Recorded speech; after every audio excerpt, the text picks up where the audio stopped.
Just because I got sick doesn't mean I stopped reading.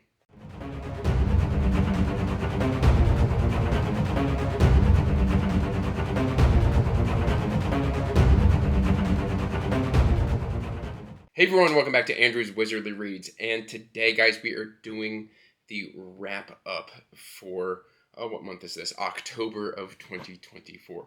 Before we get into that, please do me a favor, like this video, subscribe to the channel, as it does help the channel grow. You can check the description box down below for links to all of my social media, including information about my Patreon, the Discord, Pango books. It's all there for you to explore. Speaking of Pango books, I applied to and got approved to be a Pango ambassador, which is really cool because I do a lot of my book shopping on Pango Books, where you can get a lot of cheap books. And what this program is essentially, I have a code now of, I believe it's Wizardly Reads. It'll be in the description box down below. But if you're in the US and you want to shop on Pango Books for cheap books, your first purchase, if you use the discount code that is in the description box down below and somewhere on the screen, you get $5 off your first purchase of, I believe, $10 minimum. And then what that does for me is then Pango will give me a $2 credit to then shop on Pango to buy more books so that I can then continue doing book hauls and stuff like that. So if you want to check it out, it's in the description box down below and also on the screen while I've been talking. That out of the way. Yes, the beard is gone. As you can hear, my voice is not quite what it usually is. I came down with either pneumonia or bronchitis. I didn't get a proper diagnosis because the treatment was the same for both, and so I'm currently on steroids and antibiotics. So if the video is jumpy or stuff like that, it's because I'm either A, sneezing, or B, coughing, and I'll try and make the video as seamless as possible.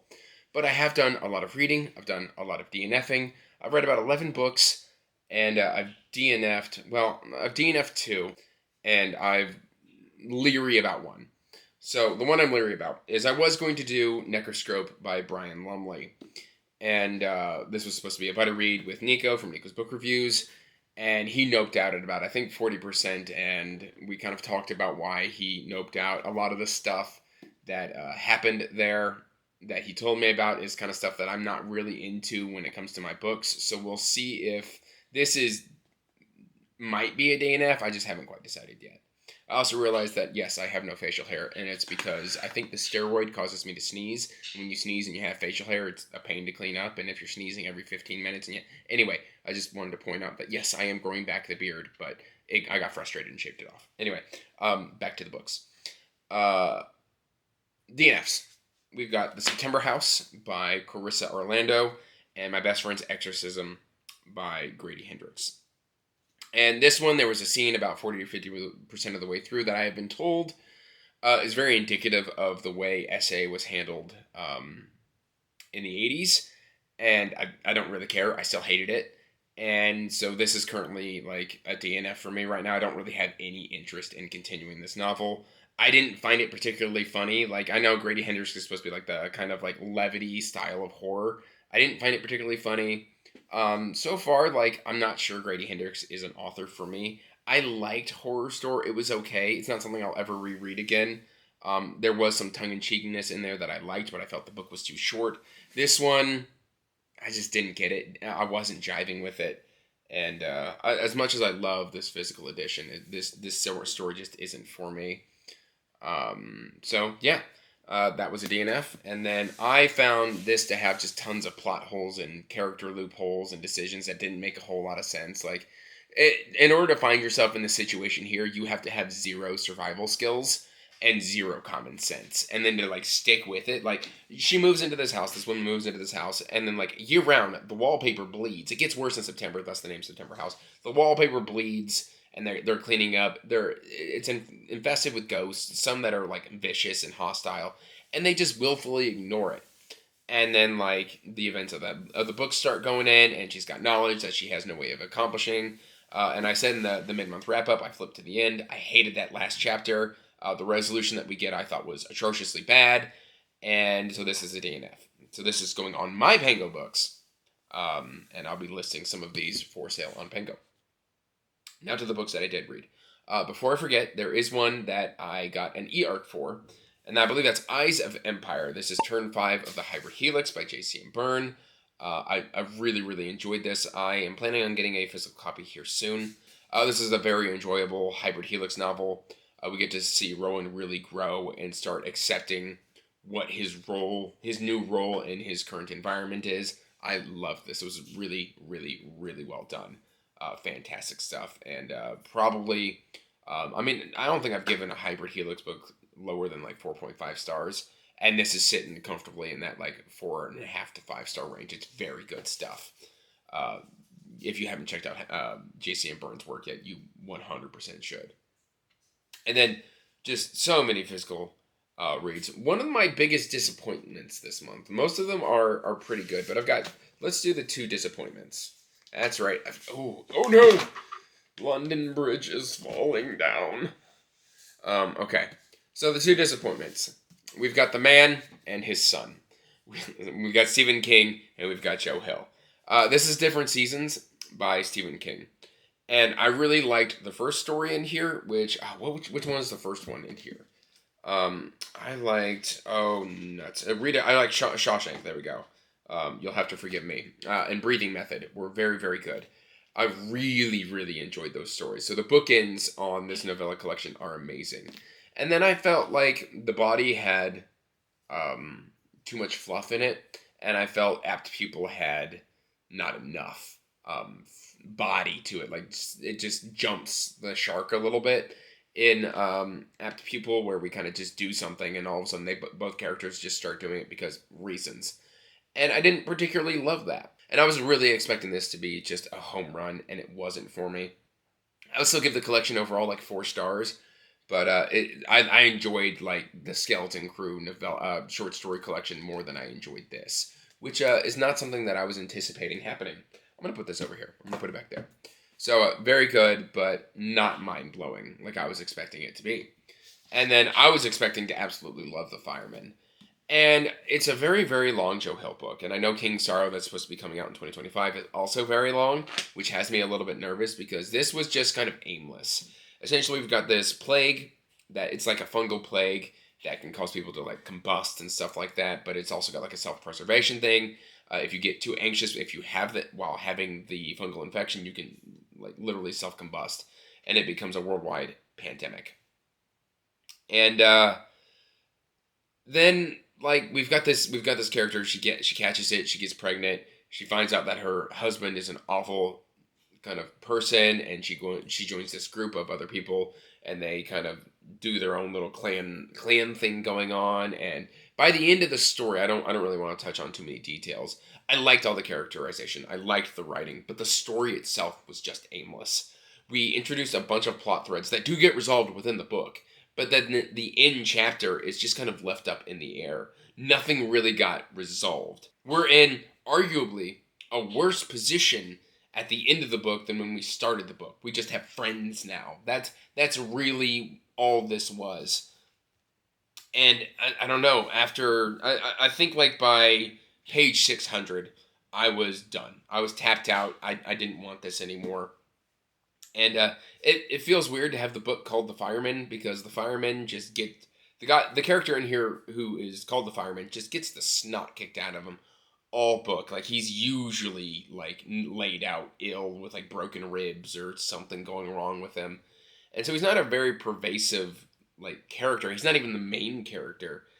And I don't know, it just overall this just didn't work for me. I would still give it like a 3.5.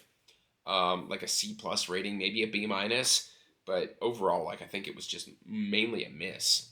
So we've got The Fireman there. And then let's see, what do I want to talk about next? Let's do Sandman Slim by Richard Kadrey. And this one I really enjoyed. I'd give it about a 4.5 out of 5. Mainly because like the Sandman Slim moniker feels kind of forced halfway through. And this is like a grittier, darker sort of urban fantasy. I really enjoyed everything that goes along with it. And I like how we've got this character who was dragged to hell 11 years ago, and he's like fought in this arena, and he's gotten his way out. I like all the ties to like 2010s like pop culture references that I became aware of. They're not 2010 pop culture references. I became aware of them when they kind of became popular again. And I can't really get into that because that's more of the end of the book. But I really enjoy this because I believe James is our main character. James Stark is our main character. And basically, he is a magician, and then his magician circle kind of makes a power grab. He gets sent to hell. The book starts with him coming back from hell. And he's got he's got a couple magical devices that he's kind of stolen from hell, and he's used them to escape. And basically, he's not a normal human because every time he takes damage in a certain way, he becomes immune to that sort of damage. And it's really, really cool. It is dark. It is gritty. It's very sweary. It even says here on the back, rated R. I would say mostly rated R for like drug use and language. But yeah, it says contains hellfire, gunfire, and all manner of butt-kicking action. And it doesn't actually say butt-kicking. I'm just cleaning that up for YouTube. It's a very good book. I am planning on continuing this very soon. I've already purchased book 2. I really enjoyed this. I got this recommendation from John from Talking Story and Brian from BellTube. So if you haven't checked this one out and you like urban fantasy on the much, much grittier side, this might be worth a read. Very good stuff. And I just picked that up on a whim. See, what do I want to talk about next? Let's talk about these 4 books, because these 4 are in contention for my book of the month. We're going to talk about River of Souls by Robert McCammon. And this one's really, really good because this kind of takes the main kind of storyline of what Matthew Corbett is going through and then kind of sets it to the side. And we're going to go do a side quest. And basically, like, he takes a small job following the events of Providence Rider and the stuff that I didn't really like in Providence Rider. And I feel like Robert McCammon knew we needed to kind of take a little bit of a small break. And so that's what he does. He sends Matthew up on this small little side quest that kind of goes a little sideways, and in it, like, Matthew gets curious and he goes to he wants to make amends to somebody that gets wronged at a party, where he's like escorting this young woman to a party, and this guy who is just covered in like lice and fleas and dirt and all that, but he's fallen in love with the woman that he's been paid to escort, and he's challenged and killed 3 of her suitors to duels, which back in this timeline was a legal form of killing. And like this guy like finally comes to realize that this woman just is an awful human being and thinks that this man is dirt. And he realizes he's done wrong, and he goes away, and Matthew wants to go and connect with him. In doing so, when he's visiting him and trying to make amends with the man that he challenged to a duel by comb, which is funny. Basically, this woman on a plantation nearby gets killed, and these 2 slaves are charged with the crime, and then they kind of join the hunt for these slaves because they believe the slaves to be innocent. And things ensue. It's very, very good. It sets up the next book pretty wonderfully, I think, because I think I'm really going to try and prioritize. I believe it's like Freedom of the Iron Mask or something like Freedom of the Mask is book number 6 in the Matthew Corbett series, which I already have, and I need to prioritize that and read it. So that was very, very good. Not my book of the month, but I would give this probably a 4.5 out of 5. Very solid side story. Which sometimes side stories are they're fine. They're okay. It's a good thing. Fifth to Die by J.D. Barker. This is book number 2 in the 4 Monkey Killer series, and this was fantastic. This kind of just builds off of the first book, and things are happening now in the within this series that, like, by the end of this, it ends kind of on a cliffhanger, and I'm just like, I need the sequel now, and so I'm actually reading the sequel in November because I want to close out this series because it's been such a gripping thriller. We've got the return of 4MK. We've got a new killer. Porter can't let the case go, and we've got multiple cases going on, and Porter kind of goes rogue for a little bit. It's so incredibly good. And if you haven't done the audios, Duardo Ballerini, who also did the Robert McCammon Matthew Corbett books, fantastic. So incredibly good. Like, if you want good serial killer hard crime sort of thriller novels, these are amazing. Fantastic even. Here we've got it seems I'm coming up close to when I have to decide what my book of the month is, and it's a toss-up right now. But I finally read White Wolf by David Gemmell. This was the patron pick for October. I am finally 1 book away from closing out Drenai, finally, after needing to do it all year long. And I will say I really enjoyed this. I would give this probably in a top third of the Draenei series. We've got more Druss. This is Druss just like a few years prior to Legend. And we also get to meet Skilgannon. Skilgannon is this lauded warrior in general. He's very deadly. He's done things he's not proud of. And he kind of walks away from this life of luxury and power and influence to kind of go and try and find himself and stuff like that. So he like joins an abbey, but because he's a man of war, that doesn't really work out well. The first part of the story was amazing. And then we kind of go on this journey, and it's just so incredibly good to see Druss and Skilgannon, who Druss is this older sort of war horse. You can tell he's kind of getting up there in age, but he's still kicking butt and taking names. And it's funny because Druss here is a little less jaded than he is in Legend. But at the same time, he's like hanging up the axe a little bit. Like this is like his last hurrah before he hangs up the axe, before finally picking it back up in Legend, which is the first Draenei book that was ever released. And so, I mean, Druss is just such a more nuanced character, having been filled out through the entire Draenei series with Legend of Deathstalker and all of those sort of novels. I don't know, I just really love Draenei. It was great to come back and read another David Gemmell. I've been meaning to do it for a long time. This was a solid entry. I would give this probably an A- to an A. Fantastic read. And I mean, this was more towards the end of David Gemmell's life. I think I think this was released like 10 to 12 years prior to his death. And so this is probably around the time he was starting to think about or conceptualize Troy Trilogy, which I think is just an absolute masterpiece. And it kind of reflects in the writing on how he's grown throughout the series in this entry. Very, very good. And then we've got two books to talk about, because either one of these could be my book of the month. We've got Dreams of Dust by Lily Ann Crow. This is book 1 of Will of the Wayfinder. And then we've got Kagan the Damned by Jonathan Mayberry. And I loved both of these books. I would give both of these books A ratings to A+ ratings. This one kind of takes some elements that I really love from Wheel of Time, like a wasted, sort of poisoned wasteland. We've got corrupting like weapons, and we've got these undead hollow warriors who follow this deity's command. But it's also got some D&D style characters. And one of the things I really love about this book is when we meet Thaniel. Thaniel's coming of age. He's this young boy, so we do have to deal with some of the hormones and stuff like that when interacting with other female characters, because he's like 15 or 16. And so we do deal with that. But it's not much of a detractor because it's not overly done. But when he's joining his motley crew, he's doing it not because he's been forced onto a mission or anything like that. It's his time to start his career as a cartographer. So he takes this job and then joins this band, and then has to integrate into the band and prove that he is worthy to be with them. It's fantastic stuff. The journey here, the motley crew, and one of the best examples of, I think, a D&D bard I've ever experienced, where it's not just strumming a lute or like playing a flute. There's an actual magical bard in here. It's fantastic. We've got inventive sort of races. It's not just your standard elf, goblin, or dwarf or anything like that. But like, we've got creative races. We've got spirit animals. This was amazing. I really, really enjoyed this. And then I mentioned John from Talking Story.